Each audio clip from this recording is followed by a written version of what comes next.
You've heard of Disneyland, you've heard of Disney World, but have you heard of Disney Towns? Built by Disney for Disney adults. Well, we actually went to one, Celebration, Florida, 10 minutes away from Disney World. We got married in 2022 at Disney World. How many times do you think you've been to Disney World? At least like 300. Probably 80. Celebration is a town where you'd think they worship Mickey Mouse. But after a few hours here, we realized that it's not always a party in Celebration. We're living in the Truman Show. This is all a set, and life is pretty fake here, man. Disney is as close to heaven as we could get. The difference between Disney and heaven is that you can actually buy your way into Disney. Walt Disney originally thought that if he could control cities across America, all run by the Disney Corporation, he could make a utopian society. But unlike Walt Disney, his successors are now actually making this happen. Michael Eisner was the CEO of Disney at the time, and it was his idea to build what Walt Disney wanted to do. You can tell that it's not a typical American town. Rare crime has hit Celebration, Florida, a wholesome town built by Disney. 2 violent deaths this week. This one guy that a while ago, he murdered his family, his dog. It's a pretty macabre story for a small Disney town. And Celebration is only the beginning of Disney's utopias, the testing ground. I'm proud to announce our next Disney experience, Story Living by Disney. All new Disney branded master plan residential communities designed to be the perfect setting for Disney fans to write the next exciting chapter in their lives. Story Living is the next version of Disney's planned and controlled communities, designed to create a conveyor belt of Disney adults who, unlike in Celebration, won't just grow up with Disney being a huge part of their life, but who literally won't know anything but Disney. A cycle of Disneyfication that CEO Bob Iger openly lionizes. And I think, again, it speaks to the connection that people make with Disney. People who have grown up on Disney as children, and then as parents experience it with their kids, and it just becomes a generational connection that people make. It's a corporation's wet dream. Growing up here, my wife been coming here since she was 2-year-old.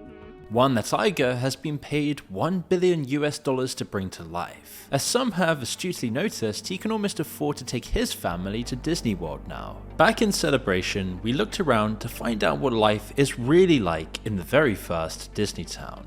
Originally, his plans were to have, a community, a Disney community, which is kind of what they did here. It's not exactly what it was, but it's as close as can be. The idea was an idyllic 1950s-style American town. Like all things Disney, it harkened back to a time people yearn for. One that probably never existed, but is aesthetically reassuring for nostalgia addicts. Your favorite thing about Disney then, the nostalgia or like the escape or like... All of that nostalgia, because we grew up coming here ever since we were kids. I'd like to see us go back to old town morals and values and a town where you feel safe and comfortable. And although these old town styles like colonial French Normandy, Mediterranean and Victorian are almost comforting in their familiarity, that only makes the town feel more creepy as you walk around and find out what's really going on here. Literally Truman Show, because then you walk out on 192 and you already see like, a lot of homeless people around and a lot of this and a lot of that, and so they just put a sign of like no loitering or no trespassing, so they can kick out the homeless people. And it's really fake, because it really sells an image of like the perfect community, but you just step outside and you just see like, and then you remember it's like, we're actually living in Orlando. As we walked around here all day, it went from being a perfect paradise to feeling like it was being micromanaged by Disney to cut off people from reality entirely. It's just a place to get away from regular life. Disney bubble. It's like being in Disney. It's like you forget all your troubles back home and work and all that. And it's a great place to just kind of lose yourself and, act like a kid sometimes. That's what we enjoy. During the day, everybody was incredibly friendly, super nice, trusting people, and for a moment it really did feel like a perfect American town. It was beautiful, walkable, sunny, and just generally happy. Everybody we spoke to had nothing but nice things to say about this Disney town. But when the sun went down, we were able to get a small glimpse of something else. You see, when night falls in Celebration, it's like a curfew comes into effect. The streets become almost immediately silent. Only the sound of crickets reminds you you're not in a simulation. But even here in Florida, they've gotten rid of the mosquitoes in this town. Silent trucks glide through the town spraying insect repellent. Just like the fake snow, the fake music, and the fake buildings, everything here is managed. But at night, the perfection starts feeling weird. We managed to find one resident who, despite his love for Celebration, shed some light on how it feels to really live here. It's basically a ghost town after like 7:30. The fact that it plays like jazz every single day, 24/7, and like hidden speakers on the trees. Life is pretty fake here, man. He points the finger at Celebration's Militant Homeowners Association, who give residents a 70-page rulebook and the fines for breaking them. HOA, dude, it's in our asses, dude. Because we have like a huge Mickey. And everybody has it. Every single person has it. There's this one dude right here, and he is like, every single holiday he's decorated for, like Cinco de Mayo, and he has like a Mickey. And then HOA is like, oh, you cannot have a Mickey. Oh, you cannot have a Mickey in front of your house. But then it's just like, dude, everybody has a Mickey. Like, we're living at Disney. Like, what are you talking about? Like, there's one rule that 2 houses cannot be the same color. If there are weeds growing up through the bushes, it's a no-no. If there's dirt on the walls of the house, it must be power washed. If it gets worn away, then it's time to paint. They're very strict. They want the community to look good at all times. But for the residents themselves, none of this feels unusual. This is just home. We recently bought a life-size Mickey Mouse, life-size Minnie Mouse, life-size Goofy, life-size Donald Duck. That's my favorite because he's like hairy and it's like super fluffy. We're normal though, I promise you. It's like, we don't do it because we're Disney adults. Like, we don't only like talk about Disney every like 24/7, like that's it, you know, like, no, it's just because we come from a place where Disney is as close to heaven as we could get.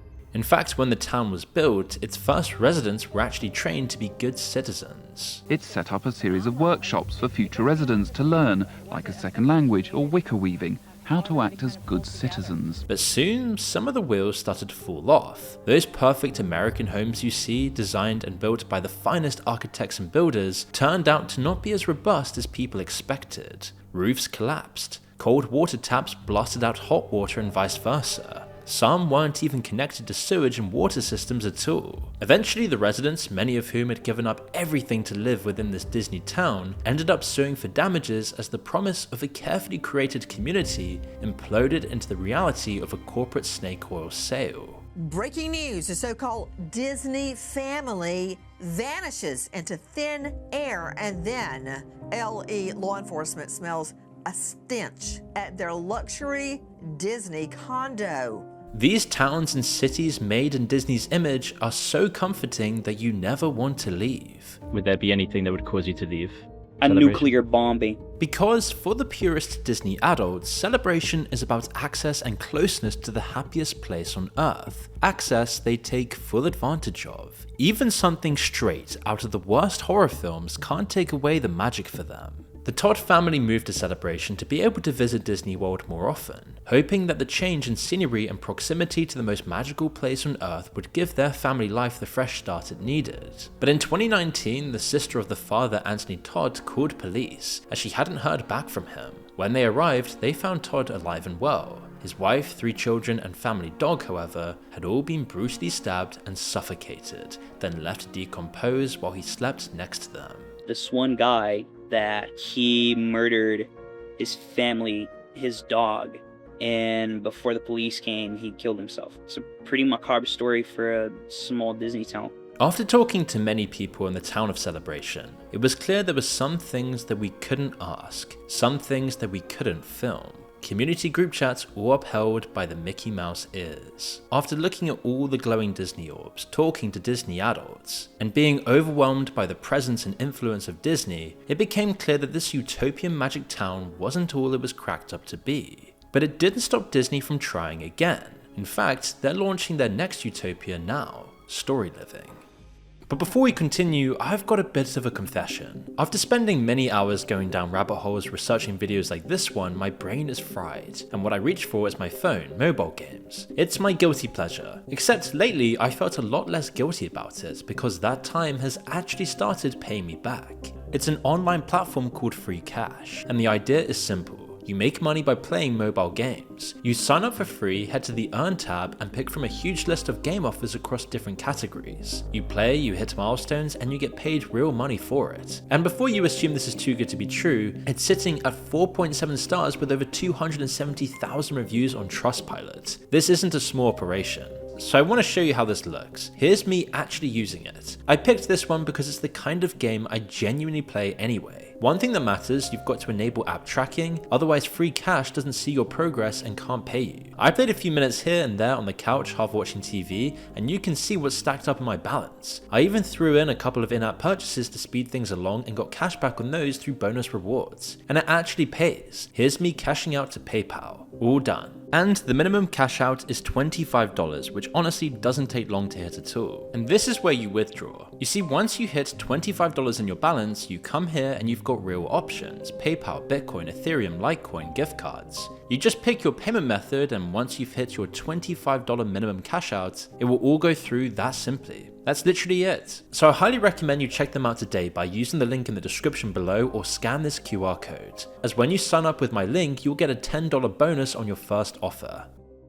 Cortino in California's Coachella Valley is the first of Disney's story living projects. Like Celebration, Cortino was also styled to be a perfect 1950s American town. You realize just how obsessed they are with this idea of capturing the USA's golden age. Because the 1950s, whether it's true or not, does signal safety, prosperity, family stability, social order, and optimism. It's why Disney isn't the only company that leans into this. The setting is used in lots of films, but what's revealing is that those films use that dreamy 50s packaging to indicate something sinister lurking under those perfectly manicured lawns. Welcome to Stepford. Stepford is the family paradise. It has no crime, no poverty, and no pushing. Victory is safe and secure. Yet for Disney, this is the perfect aesthetic to reassure residents that they are safe, happy, and living to their full potential. Yet the buildings aren't just relying on 50s aesthetics. In fact, they're actually directly copied from Disney's own films. The suburban houses are carbon copies of the homes in the suburb from The Incredibles, while Cortino's community building is actually a copy of The Incredibles' new superhero home. These films are the perfect adverts to get you hoodwinked into living in a Disney world. It's why homes in Cortino start at $1.3 million for a two-bed place and get more expensive from there. The eye-watering prices for average homes is one thing, but the artificial lagoon is basically a middle finger to locals who are used to rationing water in California. The centerpiece of the new development is Cotino Bay, a 24-acre man-made lagoon. When completed, it will be one of the largest artificial lagoons in the world. Many of those locals have taken to the internet to let Disney know how thrilled they are about this development. The fantasy lifestyle of wealthy Disney adults will be paid in part by a harsher reality for people living outside the castle walls. And yes, some naysayers might think the middle of the desert isn't a natural place for a beach, in the same way the surface of the moon might not be a natural place for a jungle. But remember, this is crucial to the longevity of a company that only managed to increase its annual turnover from $91 billion in 2024 to $94 billion in 2025. The 5,000 residents inside the cotton candy compound will help to ensure the survival of the whole species, supplying the world's future generations of Disney adults for as long as Disney can keep replacing the billions of gallons of precious water evaporating into the air each year. If they can, some Disney adults will sacrifice their life, labor, and their own children to the company. And at the same time, they'll consider this a blessing. Bob Iger doesn't even try to hide Disney's intention to sever people's access to reality. It really reflects Walt's vision, really, when he built Disneyland. One of the first things he did before he built this place was to build a berm, or basically a buttress, around the entire land, so that you couldn't see the real world. Okay. And he wanted people, when they came here, to leave their real world behind. Yeah. And that's in effect what we do when we build something like this. We want people actually to leave the real world behind. And it's this phenomenon that's exclusive to Disney's DNA. No other company has done this so completely. This blog from a self-professed Disney adult describes how he intentionally made his own son into a Disney adult, and the pride he then feels seeing his grown son obsess over Disney, as he watches his own son go through the same indoctrination he did. It ends with the call to action: now it's time to grow the next generation. And this is the real goal of Disney communities. It's what we saw in Celebration. If Disney adults can be tempted to place themselves and the next generations inside a Disney bubble, it ensures those children will be more than Disney adults. They will be Disney disciples, acolytes that feed an ever-hungry corporation's power ambitions within America. Our daughter loves coming here. She grew up as a Disney kid, you know, coming here with us. I was 11 years old, and I was like, oh my God, we're at Disney. And I remember that was like the 4 best days of my life. I remember just crying my eyes out. I was like, no, Mickey, I don't want to go back to Brazil. I don't want to go back to my country. I just want to stay here and just like enjoy the magic. And then cut to like 5 years after that, and I moved here.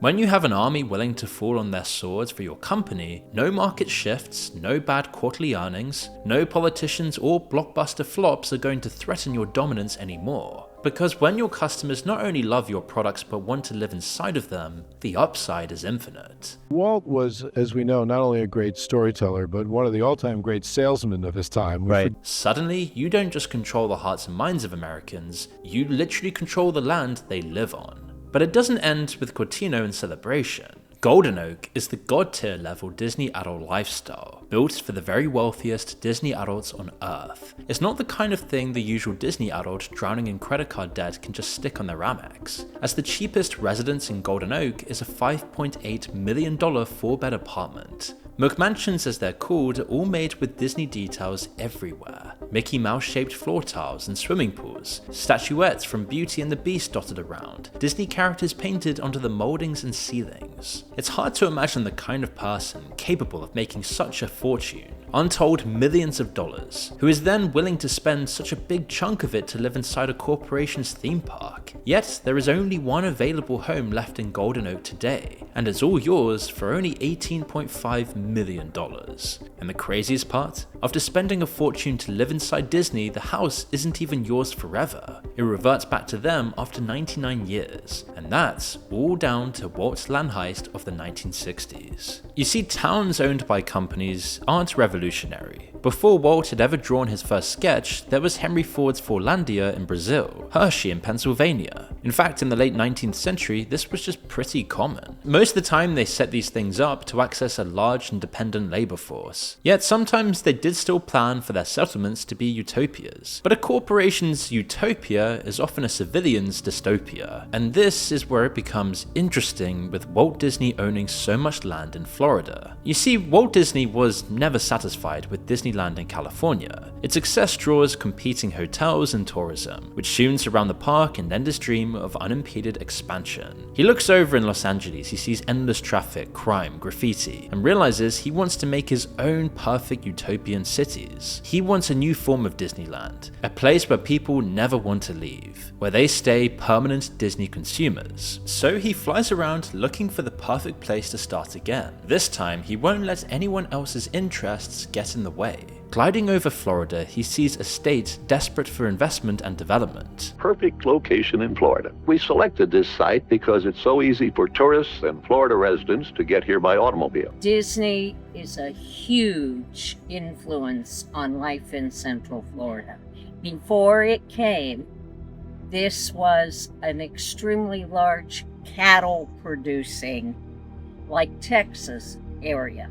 But he doesn't just buy the cattle ranches and swampland. He knows that wherever he goes, others will follow to piggyback off his success. And Walt Disney has no interest in anything other than a monopoly, complete full control. So instead, he creates a web of shell companies that hide his land purchases. And by 1965, he controls 27,000 acres, the size of San Francisco. A project so vast, it has already been called a whole new Disney World.